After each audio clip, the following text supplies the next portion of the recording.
Дорогие друзья, я приветствую вас из Финляндии. Благодарю всех за интерес к моему каналу и особое спасибо, разумеется, моим постоянным зрителям за поддержку. Спасибо, друзья! Сегодня я расскажу о самых обсуждаемых в Финляндии событиях. Кому интересно, пожалуйста, проходите, присаживайтесь, устраивайтесь поудобней. Наконец-то долгожданная новость из Израиля.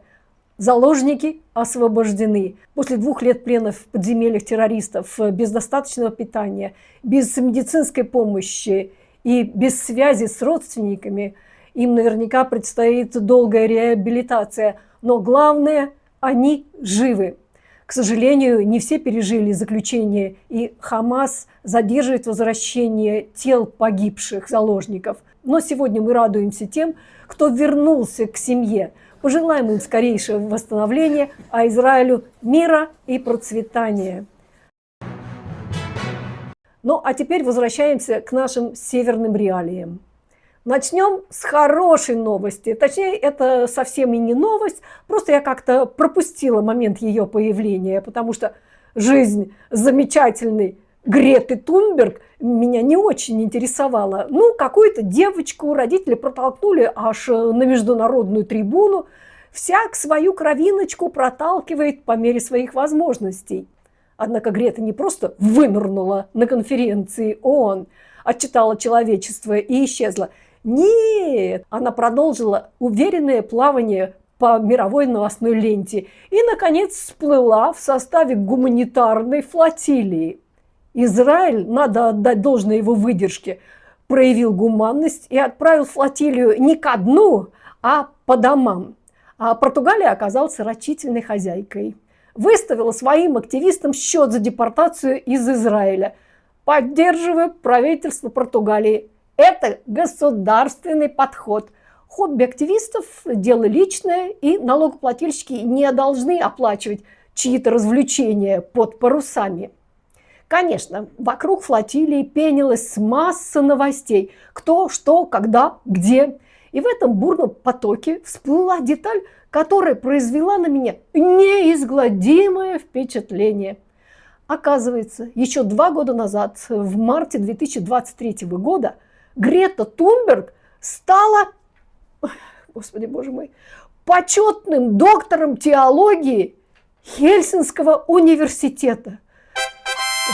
Газетные заголовки типа «Почетный доктор Хельсинского университета задержан полицией в Копенгагене, потом в Стокгольме» теперь читаются с особым академическим шармом.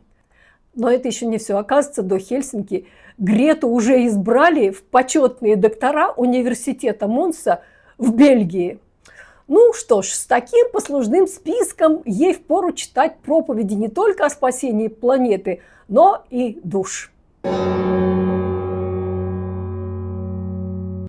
С восторгом и ликованием финны обсуждают результаты встречи Стубба с Трампом. Президенту Стуббу прощены и пожелание признать Палестину, и стажировка сына. Комментаторы в соцсетях практически единодушны.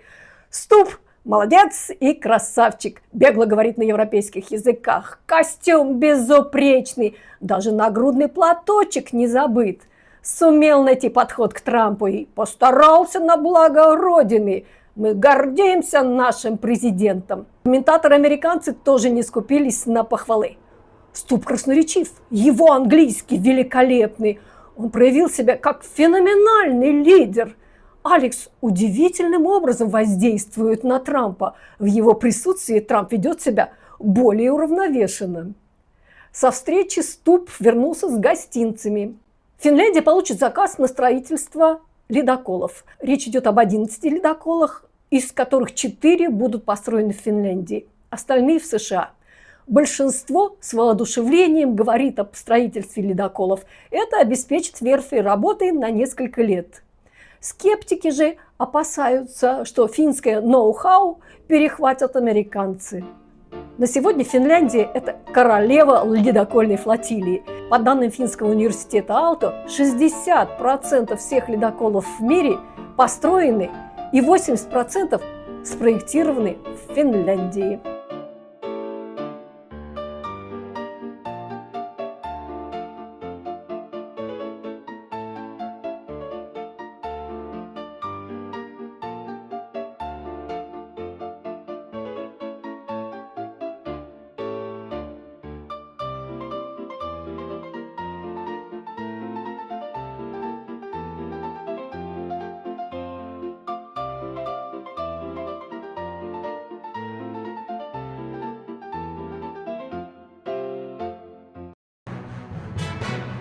Финляндия изучила рекомендации ЕС по выходу украинцев из временной защиты и внесла ясность в перспективы украинцев остаться в стране. На сайте МВД Финляндии опубликован пресс-релиз с не оставляющим сомнений названием «Чтобы остаться в Финляндии, после окончания временной защиты потребуется работа или учеба». В пресс-релизе говорится: по результатам проведенного летом опроса, 66% украинцев не планируют возвращаться на родину, и лишь 6% намерены вернуться на Украину после окончания войны. Когда временная защита закончится, почти половина опрошенных, 48%, намерена подать заявку на вид на жительство в Финляндии по причине работы, учебы или семейных связей. 14% респондентов сообщили, что планируют продолжить проживание в Финляндии по уже полученному виду на жительство. Теперь главное. Поскольку в ЕС не планируется введение нового типа разрешений специально для украинцев, то для получения вида на жительство и возможности остаться в Финляндии необходимо найти работу либо место учебы. Если условие для обычного вида на жительство не выполняется, альтернативой остается возвращение на Украину. Формулировка предельно ясна. Хочешь остаться в Финляндии? Иди работать или учиться. Остальные по домам. Далее в релизе говорится: из всех респондентов 67% активно искали работу, но только 30% трудоустроились. Среди 33% респондентов, не ищущих работу, основными причинами назывались слабые языковые навыки 72% и трудности с трудоустройством 25%. У каждого пятого причиной были проблемы со здоровьем или социальные факторы. Про социальные факторы мы знаем, так политкорректно обозначаются наркомы и алканавты. Согласно ответам, доля работающих и обучающихся растет с увеличением времени пребывания в Финляндии. Наиболее распространенные отрасли занятости: промышленность – 12%, пищевая промышленность – 17%, управление недвижимостью и уборка – 12%.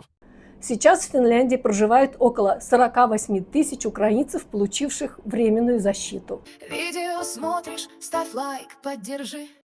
В прошлом видео я рассказывала о предложении поднять пенсионный возраст в Финляндии до 70 лет. Не всем такое предложение понравилось. А вот главный экономист Банка Актия пошел еще дальше. В Финляндии нужен японский подход к пенсиям, заявил он. Например, среди японцев в возрасте от 70 до 74 лет работают 35%, тогда как в Финляндии только 8%, отмечает Лассе Корин в социальной сети X. Сейчас пенсионный возраст в Финляндии для родившихся в 1962 году составляет 65 лет, а для последующих поколений пенсионный возраст привязан к ожидаемой продолжительности жизни. В прошлом году расходы на пенсии составили около 39 миллиардов евро. Правительство на данный момент якобы не планирует повышение пенсионного возраста, но разговоры идут, подготовка общественного мнения ведется. Недавний опрос показал, что половина финнов за увеличение пенсионного возраста, 17% категорически против. Причем интересно, что примерно 60% пенсионеров считают, что пенсионный возраст нужно повышать, чтобы решить проблему дефицита устойчивости системы. Около 40% финнов считают, что нынешние пенсии можно было бы сократить. При этом примерно столько же, чуть больше 30%, категорически с этим не согласны. Среди пенсионеров большинство, конечно, не поддерживает сокращение пенсий, но около 14% все же согласны на это. Так что процесс пошел. В Финляндии безработица – проблема не новая, но мы посмотрим на безработных в Китае. Безработица среди молодежи в Китае составляет около 17%, и молодым найти работу нелегко. Но для образованных соискателей главная проблема в Китае вовсе не в том, что работы нет. Нет. Просто предлагаемые вакансии плохие. Людей не устраивает зарплата, условия труда. А когда процесс поиска работы затягивается, люди начинают беспокоиться. Давление на них оказывает и социум. Поэтому в Китае появились офисы, где можно притвориться работающим. Идея простая. В офисе рабочие места, столы, компьютеры, все как в обычной компании. Правда, компьютеры не всегда даже подсоединены к сети. Люди приходят, чем-то там занимаются, выполняют какие-то минимальные действия, сидят за компьютером, чаще всего не работают, а отрабатывают свое рабочее время. Ну, так они получают опыт офисной жизни и готовятся к настоящей работе, когда она появится. Один из таких офисов находится в Ханчжоу. Его основатель Чен Инцзянь рассказывает, что все начиналось как услуга для друга. Недавний выпускник пришел к нему в компанию потренироваться в рабочей среде, чтобы почувствовать, каково это – работать. Дальше желающих стало больше, и офис установил правило. Притворяющимся запрещено пить, курить, играть в видеоигры, флиртовать, рекламировать свои проекты и спать на рабочем месте. Впрочем, в отношении сна потом сделали поблажки и решили: спать можно, но будьте любезны, не храпеть. За рабочее место притворяльщикам приходится платить примерно от 20 до 80 евро в месяц. Но главным бонусом является опыт и имитация реальной работы, включая ложные собеседования и несколько уроков. Для многих молодых людей такие офисы – это способ подготовиться к реальному рынку труда, потренироваться перед интервью и почувствовать себя частью рабочего сообщества. Чен отмечает: если есть мотивация, работу найти можно, но современная молодежь хочет сначала изучить варианты и не соглашается на низкооплачиваемые места. То есть, в принципе, это похоже на понятную нам практику.